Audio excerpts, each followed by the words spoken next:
Hai, Assalamualaikum warahmatullahi wabarakatuh. Sahabat-sahabat Iwan Pilah dimanapun berada, kembali kita berjumpa lagi ya bersama channel YouTube Ngopi, Ngobrol Perihal Iman ya. Kali ini saya akan menyajikan sebuah diskusi yang menarik ya, antara si Ica ya, debater OTT menghadapi Bang Loding ya, seorang mualaf yang ciamik cerdas. Ini kocak banget, lucu banget ya. Karena di sini si Ica udah mulai memakai hijab ya. Dia lama tidak muncul ke dunia diskusi.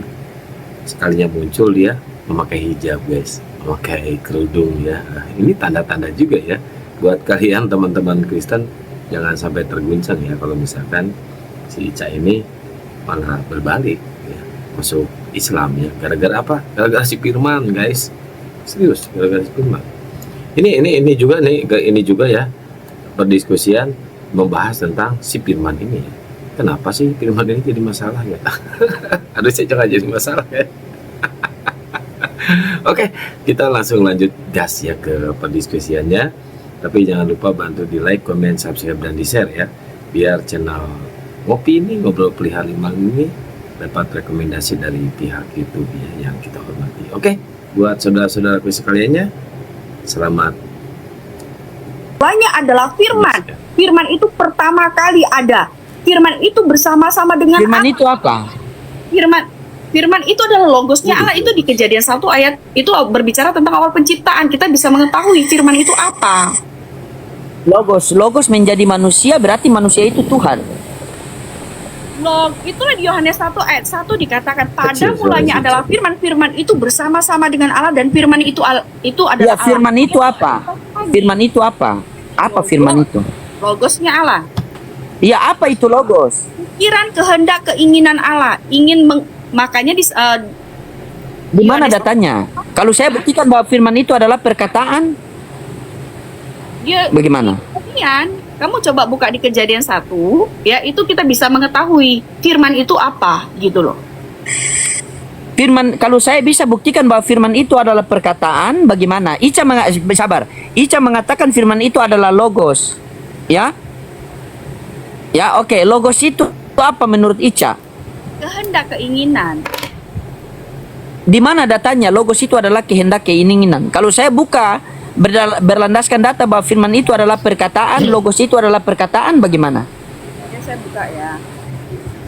Ya, coba. Dia belum paham. Coba buka referensi dari mana Ica mengatakan bahwa logos itu adalah kehendak.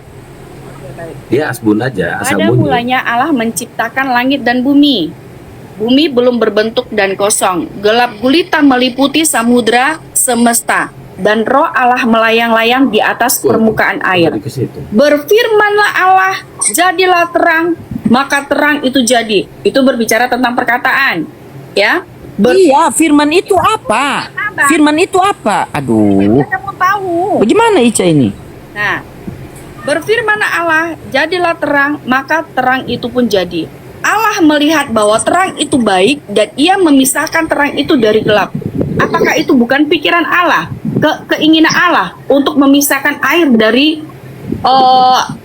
gelap dari terang. Nah, di sini kita bisa tahu firman itu apa. Dan ia memisahkan terang itu dari gelap. Allah menamai terang itu siang dan gelap itu malam. Apakah itu bukan pikiran Allah, kehendak Allah, keinginan Allah? Makanya terjadilah siang dan malam. Sehingga saya mengatakan bahwa Ica pakai data Ica. Saya buka data ini loh. Apa itu logos? Logos itu apa? Bukan kamu menafsirkan tadi yang kamu sampai. Dari mana data itu saya bisa ambil coba? Dari mana coba? Pakai data dong. Ini saya buka data loh ini. udah kamu coba. Coba lihat ya saya buka data. Si Ica ini tanpa data Pendeta dia. tadi mengatakan bahwa Yesus itu bukan Tuhan, ya nggak apa-apa. Itu kan hak mereka, teman-teman. Begini. Kalau saya Begini. Nih. Karena itu ingin. Nih, Ca. Ica perhatikan sini, Ica perhatikan sini, Ca. Perhatikan. Yohanes 1:1. Pada mulanya adalah firman. Firman itu bersama-sama dengan Allah dan firman itu adalah Allah. Di sini ada strong number, Ca. Nih. Ini firman nih firman. Kita klik firman nih. Firman ini yang keluar di sini adalah logos. Nih. Nah, logos ini apa nih? Firman, perkataan, firman, perkataanku, firmanku, kata-kata, perkataan, pemberitaan. Ini firman. Kalau ini logos, berarti firman ini logos. Logos ini telah menjadi manusia, benar tidak? Dan manusia itu, sabar. Logos ini menjadi manusia kan? Benar tidak menurut Ica? Nah, ketika logos ini menjadi manusia, apakah dia 100% Tuhan, 100% manusia? Sepenuhnya. Kita nggak bisa bilang 100% karena akan ada 200-300%. Iya, berarti ketika logos ini menjadi manusia, berarti yaitu Yesus, berarti manusia itu Tuhan. Ya. Oke, kalau begitu konsekuensi yang Ica terima di sini juga di dalam Kisah Para Rasul 1 nomor 1. Hai Theophilus, dalam bukuku, perhatikan. Bukuku ini kita klik di sini, bukuku ini juga adalah logos. Berarti ini logos. Ini logos. Berarti bukuku juga ini Tuhan. Coba. Sama-sama logos. Nih. Yohanes 1 nomor 1 logos. Jadi Tuhan. Nah, ini di dalam Kisah Para Rasul 1 nomor 1 logos juga, Tuhan juga. Kembalilah Ica. Ya, kembalilah ya. Boleh saya jelasin? Pulanglah. Pulang ke rumahmu gitu. Bukan, maksudnya pulang kepada ajaran Yesus yang sebenarnya. Bagaimana? Kau pulang ke rumah, saya yang diusir dari rumah nanti. Ya teman-teman, kalau istri saya itu bilang kalau janda Kristus itu tidak masalah. Yang penting jangan janda soleha. Tapi ketika janda Kristus masuk Islam, jadi janda soleha. Tidak bisa juga. Jadi begini Ica, kalau kami di dalam Islam, ketika firman Allah Subhanahu wa taala nuzul menjadi Al-Qur'an, maka kami orang Islam tidak pernah menuhankan Al-Qur'an, melainkan kami orang Islam menjadi Al-Qur'an itu sebagai pedoman hidup untuk menyembah kepada Allah Subhanahu wa taala. Nah, begitu juga ketika di dalam kekristenan, ketika firman Bapa nuzul menjadi manusia, bukan manusia itu kalian tuhankan, melainkan kalian jadikan pedoman hidup untuk menyembah kepada Allah Bapa. Karena Yesus mengatakan, hukum yang terutama ialah wahai orang Israel, Tuhan Allah kita, Tuhan itu Esa. Nah, apakah Tuhan Allah itu Tuhan aku dan Tuhan kamu juga? Iya, Tuhan kita semua. Dalilnya mana? Yohanes 20 nomor 17. Jangan dulu memegang aku akan pergi kepada Bapakku dan Bapamu, kepada Allahku dan Allahmu, kepada Tuhanku dan Tuhanmu. Yesus, tapi kata Ica, kamu adalah Tuhan. Janganlah kamu menyebut siapapun Tuhan di bumi ini. Hanya ada satu Tuhan, yaitu di langit. Tapi banyak yang mengatakan kamu Tuhan. Aku tidak dapat berbuat apa-apa dari diriku sendiri, melainkan daripada Dia yang mengutus aku. Banyak pendeta-pendeta setiap hari mengajarkan kamu Tuhan. Ketika mereka mengajarkan aku Tuhan, maka aku akan mengatakan kepada mereka, aku akan berterus terang kepada mereka, enyalah kau dari hadapanku sang pembuat kejahatan. Sama, Ca. Coba. Datang Ica mengatakan dia adalah Tuhan. Ca, saya mau kasih analogi sama Ica ya. Please, saya kasih analogi sama Ica. Kalau di dalam Bible tertulis bahwa ini adalah gelas. Kalau di dalam Bible tertulis bahwa ini adalah gelas, datang seorang pendeta menjelaskan bahwa ini adalah botol. Berarti ini pendeta lurus apa pendeta bengkok?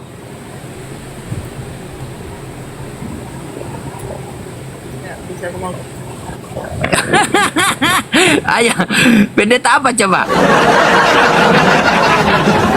Saya tanyakan, ketika di dalam Bible sudah tertulis bahwa ini adalah gelas, datanglah seorang pendeta menjelaskan bahwa ini adalah botol. Berarti pendeta itu lurus apa bengkok? Mungkin bisa jadi ya pendeta itu bisa membuat gelas itu, botol itu fungsinya untuk apa? Nah, ini tertulis di dalam kitab suci. Ini tertulis di dalam kitab suci bahwa ini adalah gelas. Datang seorang pendeta bilang, oh itu bukan gelas, dia itu botol. Nah, berarti ini pendeta apa? Ya tahu lah itu pendeta apa. Oh iya, oke. Di dalam Kisah Para Rasul sudah tertulis bahwa Yesus hamba Tuhan. Datanglah Ica menjelaskan Yesus adalah Tuhan. Nah, Ica, coba Ica fokus ya. Ica buka pemikiran. Di dalam Lukas 2 nomor 11. di dalam Lukas 2 nomor 11. Hari ini telah lahir bagimu juru selamat Kristus Tuhan di kota Daud. Yang lahir itu manusia apa Tuhan? Yang lahir itu manusia apa Tuhan? Manusia dan Tuhan. Dua-duanya. Manusia dan Tuhan, berarti Tuhan Ica pernah jadi bayi. Oh. Nah, Astaga Ica ya. Dia Tuhannya pernah jadi bayi. Astagfirullah Ica. Bagaimana Tuhan bisa jadi bayi? karena memang dia harus Ica mulai besok Ica rawat nginap di kamar saya ya. Mulai besok ya. Rawat nginap ya sampai sembuh ya. Ya. Ica. Saya tanya sama Ica, Ica apa arti Kristus? apa arti Kristus, weh? Aku nggak tahu. Astaga, tuh kan saya bilang kan. Kristus, Ica, Kristus adalah orang yang diurapi Tuhan. Kristus adalah orang yang diurapi Tuhan. Berarti di dalam Lukas 2 nomor 11 itu, hari ini telah lahir bagimu juru selamat yang diurapi Tuhan di kota Daud. Iya. Begitu. Ketika Yesus datang ke dunia ini, untuk apa? Untuk mengajarkan kepada kita bahwa jikalau kamu masuk ke dalam hidup, maka turutilah segala perintah Allah. Dengan mentaati segala perintah Allah, maka kita akan mendapatkan hidup yang kekal. Oke, Jadi dia bukan Tuhan, tapi Tuan, Ica. oke. Ica paham sampai sini? Tapi tetap saya mengatakan dia adalah Tuhan. Kenapa saya mengatakan Oke. dia? Ica mengatakan dia adalah Tuhan. Dari ujung kaki sampai ujung rambut Yesus, yang mana yang Tuhan? Penyelamatannya. Hah? Penyelamatannya. Yang penyelamatannya yang aduh, siapa? Assalamualaikum Bang Faruk. Ya mungkin Bang Faruk dia bisa. Sih saya Bang Faruk. Kan mulutnya aku nggak suka, Lauding. Kenapa? Dia kasar mulutnya, aku nggak suka. Loh kok kasar sih? Kan nggak pernah diskusi sama aku kan? Kok kasar itu bilang? Gua sering liatin lu kasar kalau ngomongnya kasar nggak? Iya tergantung orang. Kalau sama Ica pasti Bang Faruk lembut. Cobalah dulu. Coba silakan Bang Faruk. Terapi pelan-pelan Bang Faruk. Coba. Gimana? Faruk lu di bawah aja, ngapain lu ikut-ikutan sih? Nggak, aku tertariknya gini Bang Lodingnya. Dari apa yang disampaikan sama Ito Ica dalam Matius 28 tadi, itu ada ilmu di situ gitu loh. Ada ilmu di situ ketika Yesus berkata kepadaku telah diberikan kuasa. Tapi ya, Ito Ica ya sama teman-teman Kristen, ketika kita berbicara tentang Yesus, ya tak terlepas dari dua hal cerita. Cerita sebelum Yesus mengalami kematian, Sabar. cerita sebelum Yesus mengalami Sabar dulu, sabar. gimana? Sabar. Nah, nih teman-teman, saya nggak pernah takut sama siapapun. Tapi kalau ada laki-laki yang mulutnya kayak perempuan lemes, kasar begitu, aku nggak suka gitu loh. Ya nanti gini toh, kalau aku kasar, itu boleh turun. Kalau terbukti aku kasar, kan gitu. Tapi izinkanlah dulu aku bernarasi. Insya Allah ilmu ini ilmu bagi teman-teman Kristen dan juga Islam. Dengarkan itu ya. Mulutnya ya, aku nggak suka. Iya. Ketika kita berbicara tentang Yesus, tak terlepas dari dua hal kisah tentang Yesus. Kisah sebelum dia mengalami kematian, kisah setelah dia mengalami kematian lalu kebangkitan. Kan gitu. Karena apa? Pengajaran dan perkataan Yesus sebelum dia mengalami kematian dengan dia setelah mengalami kematian itu berbeda. Adapun perkataan Yesus dalam Matius 28 tadi, itu perkataan Yesus setelah mengalami kematian lalu bangkit. Kan gitu. Ketika dia berkata, Berapa? gimana? Matius. Barakallahu Bang Kadirab. Apa? Matius berapa? Tapi Matius 28 tadi 19, kepadaku telah diberikan kuasa. Kan itu tadi datanya itu kasihkan, bukan? Di langit dan bumi itu kan? Enggak, bukan itu. Itu kenapa saya sampaikan tadi? Karena tadi kan pendeta tadi mengatakan bahwa firman itu sudah mendarah daging di dalam dirinya. Nah, itu tadi konteksnya itu berbeda. Makanya tadi kan saya ada diskusi sama pendeta, dan pendeta itu tidak percaya bahwa Yesus itu adalah Tuhan. pendeta itu sama kayak loading, mengatakan Yesus itu bukan Tuhan, dan saya bantah dengan ayat itu. Tapi ada beberapa hal yang mau saya kaji di ayat itu ketika saya Kristen dulu, dan ini saya suarakan di sini ya. Di dalam Matius 28 nomor 18 sampai dengan 20 ya, Yesus kan berkata, "Kepadaku telah diberikan kuasa di langit dan juga di bumi." Perkataan ini harusnya mengejutkan teman-teman Kristen. Karena apa? Perkataan ini tak pernah dikatakan Yesus kepada siapapun sebelum ada cerita tentang kematian dan kebangkitan dia. Nggak pernah. Nggak pernah. Bahkan dalam Markus 15 dan Matius 26, ketika Yesus ditangkap sama tentara Romawi dan dia dianiaya, ya, dia nggak berkata kepadaku telah diberikan kuasa. Nggak berkata dia. Bahkan dalam Matius 26, tadi Kusima itu berkata, Yesus dalam keadaan yang manusia mengalami ketakutan. Dan ketika berkata dalam Matius 28 pun harusnya dalam keadaan dia manusia. Kenapa ketika dalam Matius 26 dari nomor 35 sampai 40, kenapa Yesus nggak berkata pada waktu itu kepadaku telah diberikan kuasa? Lantas Yesus siapa ini? Apakah ini Yesus anaknya Maria atau Yesus yang pernah bertemu dengan iblis? Nah, itu yang pertama. Yang kedua, siapa yang telah memberikan Yesus kuasa? Oh, Bapak yang memberikan Yesus kuasa. Nggak ada datanya. Kita harus jujur, dimulai dari Yesus lahir sampai Yesus diceritakan mengalami kematian, itu tidak ada narasi di dalam Bible di mana dikisahkan Yesus diberikan kuasa oleh Bapa. Apa yang dikatakan Yesus dalam Matius 28 nomor 18 sampai 20, dia tidak mengatakan dari siapa dia mendapatkan kuasa. Tapi kalau kita buka ini ya, kita bermula dari Lukas 4. Lukas 4 nomor 6 sampai dengan 9. Satu-satunya sosok yang menawarkan Yesus kuasa ternyata iblis itu. Iblislah yang pernah menawarkan kuasa kepada Yesus. Dan waktu Yesus ditawarkan kuasa di langit dan di bumi, Yesus tidak menolak. Yesus tak berkata aku tidak mau. Bahkan di nomor 9-nya, sesaat setelah Yesus ditawarkan kuasa, Yesus itu dibawa oleh iblis. Mereka pergi di atas bait Allah, dibawa oleh iblis Yesus ini tadi. Bagaimana bisa ini? Berarti kalau kita komparasikan Matius 28, cerita setelah kebangkitan, dengan Lukas 4 nomor 6 sampai dengan 9, Yesus itu berarti menerima kuasa dari siapa? Dari si iblis. Yohanes 8 nomor 40 sampai 44. Si iblis ini penyesat. Matius 27 nomor 63 sampai 69. Kan gitu. Ternyata hal ini sudah dinubuatkan oleh rabi-rabi Yahudi pada masa itu dengan perkataan, si penyesat ini kami dengar berkata dia akan bangkit pada hari yang ketiga.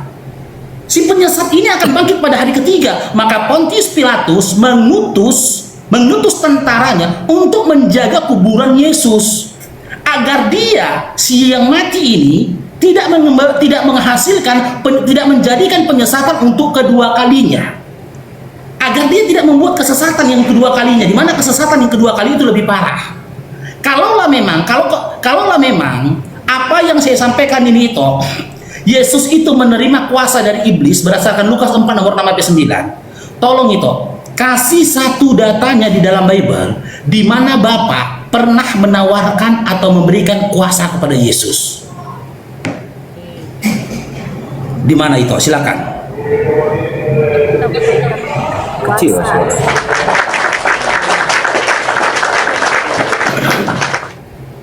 Ya. Kelahiran Yesus Kristus adalah, ini saya baca ya supaya kita bisa paham. Ya. Kelahiran Yesus Kristus adalah sebagai Kecil suaranya lah. kecil ya. Ini udah dekat kali, ini segini loh ininya. Masa aku kayak gini? Kan nggak mungkin. Kecil sekali apa gimana? Kecil ya? Nah, kelahiran Yesus Kristus adalah seperti berikut. Pada waktu Maria ibunya bertunangan dengan Yusuf, sebelum mereka hidup sebagai suami istri, ia didapati mengandung dari Roh Kudus karena Yusuf suaminya seorang yang benar dan tidak mau mencemarkan nama istrinya di depan umum. Ia bermaksud menceraikannya dengan diam-diam. Namun ketika ia mempertimbangkan maksud itu, malaikat Tuhan tampak kepadanya dalam mimpi dan berkata, Yusuf, anak Daud, janganlah engkau takut mengambil Maria sebagai istrimu, sebab anak yang di dalam kandungannya adalah dari Roh Kudus. Ia akan melahirkan anak laki-laki dan engkau akan menamakan dia Yesus, karena dialah yang akan menyelamatkan umatnya dari dosa mereka. Nah, menyelamatkan umatnya dari dosa mereka. Nah, kalau misalkan Ito bilang di mana diberikan kuasa, itu sudah disampaikan tentang kelahirannya. Dari kelahirannya dia sudah dikatakan, dan nubuatannya pun sudah disampaikan. Nubuatannya itu bahwa akan ada Mesias yang akan menyelamatkan umat manusia. Yang menjadi pertanyaan saya itu, siapa yang apakah di agama Islam, ya ini saya berbicara, coba ya, ini saya bertanya, kita ini hanya sharing ya itu ya. Kalau di agama Kristen, ya, iman dari kekristenan yang menyelamatkan kami dari dosa dan membawa kami ke kerajaan sorga itu hanya Tuhan. Nah, kalau di dalam iman iniin sekarang, ya, kalau di dalam iman itu, siapa yang menyelamatkan Ito pada saat yang menyelamatkan Ito dari dosa dan membawa Ito ke dalam kerajaan sorga? Coba saya mau tanya doang, cuman supaya kita bisa tahu, gitu. Gak ada suara. Ya, Berarti kita udah pindah topik ini toh. tanya apa? Enggak, ini biar Jawabannya kita apa? tahu kuasa ini, gitu loh. Kalau di dalam iman Islam, pemahaman Islam, Allah langsung itu keselamatan surga dan neraka itu ketetapan mutlak dari Allah. Melalui siapa? Melalui nabinya Nabi Muhammad SAW. Surah Al-Adab 21. Kalau kau mau dapatkan rahmat dari Allah, ikuti Nabi Muhammad SAW. Karena dalam diri Nabi Muhammad SAW itu sudah ada suri tauladan yang baik untuk kau tiru. Tapi itu apa yang kau pertanyakan ini terjun bebas dari materi kita di awal tadi. Ini Ditanya terjun apa? bebas. Jawabannya apa? Karena begini itu ya. Saya tadi minta datanya, bantah saya dengan menghadirkan data tandingan di mana Bapak pernah menawarkan bahkan memberikan kuasa kepada Yesus. Dari mulai Yesus lahir sampai dengan tragedi cerita penangkapan di dalam kitab Markus, tidak pernah Bapak menawarkan atau memberikan kuasa. Bahkan perkataan Yesus tak terlepas dari perkataan hamba. Contoh, Yohanes 5 nomor 30, aku nggak bisa berbuat apa-apa atas diriku sendiri. Kan gitu. Yohanes 12 nomor 49, aku berkata-kata bukan berdasarkan diriku sendiri. Apa yang dia katakan itu perkataan muslim semua. Penghambaan diri dia, penyerahan diri dia. Tapi begitu ada cerita tentang kebangkitan Yesus, maaf cakap itu, Yesusnya ini menjadi Yesus yang sombong. Dengan perkataan-perkataan dia di luar, melebihi dari perkataan-perkataan sebelum dia berada cerita tentang kematiannya dia. Berani dia mengatakan, kepadaku telah diberikan kuasa, baptislah mereka. Di mana perkataan itu tidak pernah dia katakan sebelum ada cerita kematian. Kan gitu. Nah, ternyata itu setelah kita komparasi tadi dalam Lukas 4 nomor 6 nomor 9 sampai nomor 9, satu-satunya makhluk yang pernah menawarkan kuasa kepada Yesus itu adalah iblis. Di dalam Lukas 4 nomor 6. Dan celakanya lagi, ketika iblis menawarkan kuasa kepada Yesus, Yesus tidak menolak secara tegas. Malahan dia memberikan jawaban-jawaban yang ambigu. Di mana jawaban-jawaban dari ambigu dari Yesus itu seakan-akan masih ada pengharapan bahwasanya dia masih menginginkan kuasa itu. Nah, digenapkan lagi dengan nomor 9-nya. Mau dia dibawa di atas bait Allah. Mau dia dibawa dan sembahyanglah hingga dia diuji di situ. Kita komparasikan lagi dengan kisah di dalam Lukas dalam Matius 27 tadi kan 63 sampai 69. Ternyata bangkit dari kubur ya itu ciri dari si penyesat. Sesuai dengan apa yang disampaikan oleh rabi-rabi Yahudi pada masa itu yang berpegang kepada kitab Taurat, di mana kitab itu sudah menjadi kitab yang dipegang oleh Yesus. Si penyesat ini, kata dia, kami dengar berkata dia akan bangkit pada hari yang ketiga. Si penyesat loh. Lalu Pontius Pilatus memerintahkan tentaranya kan untuk menjaga kuburan Yesus. Supaya apa? Supaya murid-muridnya tidak bercerita tentang kebangkitannya. hingga nanti dia menghasilkan, menjadikan kesesatan untuk kedua kalinya. Nah, benar kan si penyesat kan? Yohanes 8 nomor 40 sampai 44. Si penyesat itu ternyata iblis. Masuk lagi dia dengan Lukas 4 nomor 6 sampai 9 tadi. Gitu loh. Berarti yang bangkit dari Berarti kubur, kalau Ito tidak bisa menunjukkan data, Bapak pernah menawarkan dan memberikan kuasa kepada Yesus yang bangkit dari kubur, fix itu nggak bisa tolak. Ternyata Yesus yang bangkit dari kubur itu adalah si penyesat yang sudah disiapkan untuk menyesatkan orang-orang setelah Yesus diangkat ke langit. Dan teman-teman Kristen mengikuti si penyesat. Ya. Oke, baik. Saya akan jawab dari pernyataan Ito ya. Tadi saya sudah sampaikan kepada Ito bahwa ya di ayat ini saya sudah kasih juga ayatnya ya. Ayatnya di mana Allah itu memberikan kuasa. Nah, di situ juga sudah saya sampaikan tentang kelahirannya, bahwa ya di pada saat Yesus lahir ya, itu berbicara tentang apa? Menyelamatkan umatnya dari dosa mereka. Nah, di sini cuman saya ambil dari pernyataan Ito nih ya, tentang keimanan Ito ya. Ito menyamakan Yesus ini dengan Allah, tapi nggak apa-apa, it's okay. Siapa yang menyamakan? Itu kan iman Ito gitu. Karena apa? Di dalam iman Kristen hanya Yesus yang bisa menyelamatkan kami dan membawa kami ke kerajaan sorga. Tetapi di dalam iman Islam hanya Allah yang bisa membawa ya umat Islam itu ke dalam kerajaan sorga. Tapi nggak apa-apa kalau itu mau menyamakan Yesus dengan Allah. Oke, di sini saya sampaikan bahwa di mana ayatnya Ica bahwa Yesus Allah itu memberikan kuasa. Oke, itu mungkin dari kita berbicara tentang di mana malaikat yang menyampaikan untuk penyelamatan. Tetapi di sini di Yohanes 3 ya. Yohanes 3 ayat 17 dikatakan seperti ini itu. Terdengarlah suara dari surga yang mengatakan, inilah anakku yang terkasih, kepadanya lah aku berkenan. Nah, kalau berbicara di ayat Yohanes 3 ayat 16, Yohanes 3 ayat 17, itu banyak saksi itu. Yang menyaksikan itu adalah murid-murid Tuhan Yesus. Sehingga pada saat Allah menyampaikan dari surga ya, itu menyampaikan bahwa inilah anak yang kukasihi. Anak yang kukasihi, kepadanya lah aku berkenan. Berkenan soal apa? Berkenan Yohanes 3 ayat 16. Begitu besar kasih Allah akan dunia ini yang mengaruniakan anaknya yang tunggal supaya kita beroleh hidup yang kekal. Beroleh hidup yang kekal kepada siapa? Kepada Allah Bapa.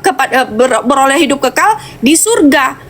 Nah, jadi yang bisa menyelamatkan kita itu hanya Tuhan. Nah, kalau itu tadi gambarannya itu ya, di mana buktinya, dan saya sudah menyampaikan bukti dan buktinya di sini. Kalau di dalamnya, oke. Lanjut lagi, tadi saya lupa tadi kepanjangan itu ininya, tapi nggak apa-apa. Nah, ini di ayat berapa ya tadi ya?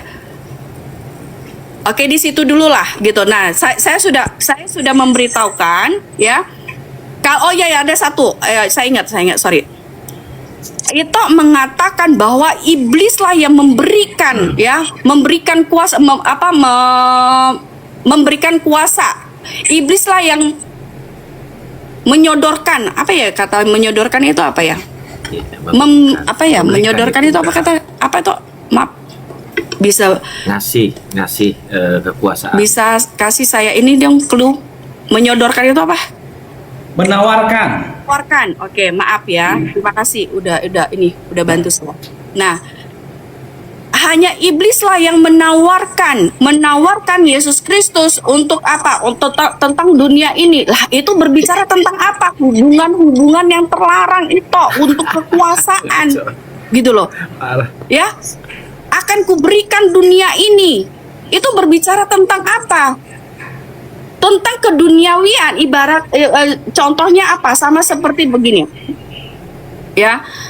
Iblis memberikan, apabila Yesus mengikuti iblis, ya, dia akan diberikan dunia ini. Dunia ini dalam arti apa? Pernikahan, punya anak, kekayaan, harta tahta wanita lah kita katakan. Gitu. Iblis menawarkan ini semua itu, gitu. Tetapi apakah Yesus mengatakan mengambil itu? Tidak. Di ayat seterusnya selanjutnya dia mengatakan seperti ini, ya. Kamu harus menyembah Tuhan Allah Bapamu. Dia sampaikan begitu, gitu loh. Betul. Karena dia tahu, ya. Iblis ini, kenapa iblis itu mencobai Tuhan Yesus? Karena dia tahu karena itu tadi Bapak tadi ya, pendeta tadi mengatakan apa? Kamu percaya nggak bahwa Adam itu sama seperti Yesus? Nah, aku nggak bisa mengatakan bahwa itu tidak sama atau samanya, tetapi saya harus menyampaikan, kita lihat dulu konteksnya, gitu loh. Konteksnya kalau berbicara tentang kemanusiawinya, betul Adam dan Yesus sama. Tetapi kalau berbicara tentang keilahian, itu jauh. Yesus adalah Tuhan. Adam adalah manusia pertama yang diciptakan yang jatuh dalam dosa. Gitu loh. Nah, jadi kalau berbicara pada saat iblis menawarkan kepada Yesus karena dia mengetahui bahwa dia adalah manusia, sehingga apa? Tetapi dia juga tahu bahwa dia adalah Mesias. Tetapi iblis dia itu mencobai tentang kemanusiaannya, gitu loh itu. Nah, kemana-mana ini ngaco ini. Ya, makanya ditegaskan sama Yesus apa? Di Yohanes berapa itu ya? Aku jadi lupa. Ini nih kacau. Nah, di situ ditegaskan sama sembah itu untuk apa? Untuk supaya iblis itu menyembah Tuhan Allah Bapa, gitu loh. Nah, jadi saya sudah sampaikan ayatnya di mana. Itu bisa ini ke saya. Gitu. Ini ayatnya sudah saya sampaikan. Jadi itu salah memahami narasi saya tadi. Saya katakan sumber keselamatan ya bagi hidup manusia, bukan hanya Islam itu sendiri, itu bersumber dari Allah. Tapi jalannya dari mana? Mengikuti nabinya. Al-Ayat 21. Sumber keselamatan itu dari Allah. Ali Imran 103, Yunus 103, itu bersumber dari Allah. Saya tidak saya tidak setarakan antara Yesus dengan Allah, tidak. Gitu loh. Tapi melalui siapa? Melalui nabinya. Terus itu katakan tadi, Yesus itu adalah sumber keselamatan. Yesus itu tidak bisa menjamin siapapun di hadapan Allah. Bahkan kepada murid-muridnya saja, di hadapan murid-muridnya saja, dia nggak bisa memberikan jaminan terhadap murid-muridnya. Kalau dibandingkan kepada Nabi Muhammad SAW, Nabi kami pernah menjamin beberapa orang sudah pasti masuk surga. Yang pertama, 10 sahabat Nabi Muhammad SAW, di antaranya Abu Bakar As-Siddiq, Umar ibn Khattab, Utsman bin Affan, Abdurrahman bin Auf, masuk surga, selamat. Gitu loh. Murid-murid nih, sahabat dia dikatakan selamat.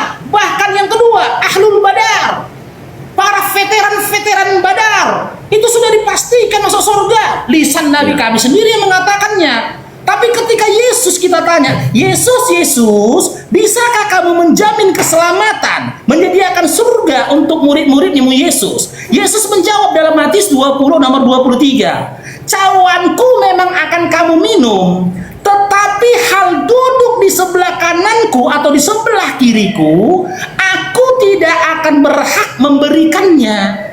Aku nggak berhak memberikannya, kata Yesus. Itu akan diberikan kepada orang-orang bagi siapa? Bapakku, kata Yesus. Bapakku yang menyediakannya.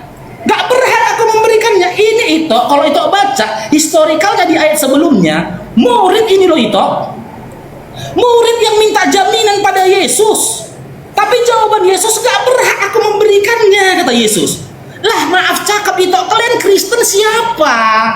Kalian gak pernah hidup seperjuangan dengan Yesus. Kalian gak pernah merasakan lapar-laparnya Yesus. Kalian gak pernah merasakan dikejar-kejarnya Yesus sama tentara Romawi dan orang-orang Yahudi. Murid-murid yang lapar sama-sama Yesus, berjuang sama-sama dengan Yesus, menahan sakit sama dengan Yesus, diobar diburu sama dengan Yesus. Murid aja gak berani dijamin oleh Yesus dengan berkata, aku tidak berhak memberikannya, Bapakku yang memberikannya. Jadi stop ya doktrin dan dogma kalian yang mengatakan bahwasanya Yesus yang tidak mengalami kematian ini bisa menjamin keselamatan kalian. Nah gitu teman-teman, Yesus sendiri aja susah minta tolong kepada Bapaknya yang di surga ketika dia mau disalib. Nah Yesus sendiri pernah bilang, sembahlah Allahku dan Allahmu, Bapakku dan Bapamu. Jadi kalian itu umat-umat Kristen harus menyembah Bapaknya Yesus, Tuhannya Yesus, gitu ya. Jadi salah kalau kalian menyembah Yesusnya. Yesus sendiri bilang, kalau kalian ingin selamat, sembahlah Bapa yang di surga, sembah Allah. Itu kata Yesus. Karena apa? Yesus sadar diri, Yesus adalah utusan. Yesus sendiri tidak pernah bilang ya kalau dia itu adalah Tuhan. Tunjukin datanya, tunjukin ayatnya di dalam Bible kalau Yesus pernah bilang, akulah Tuhan, sembahlah aku. Nggak ada itu. Jadi stoplah kalian salah menuhankan ya. Stoplah kalian menuhankan anak orang, stoplah kalian menuhankan manusia. Karena Yesus sendiri menuhankan, berdoa dan bersujud kepada Allah Subhanahu wa taala, kepada Bapa ya. Itu hanya itu yang bisa kita sampaikan ya. Semoga aja Ica ini mendapat hidayah dari Allah Subhanahu wa taala. Jangan lupa bantu di like, komen, subscribe dan di share ya channel Ngopi ini biar channel ini semakin berkembang ke depannya. Wabillahi taufiq wal hidayah. Wassalamualaikum warahmatullahi wabarakatuh.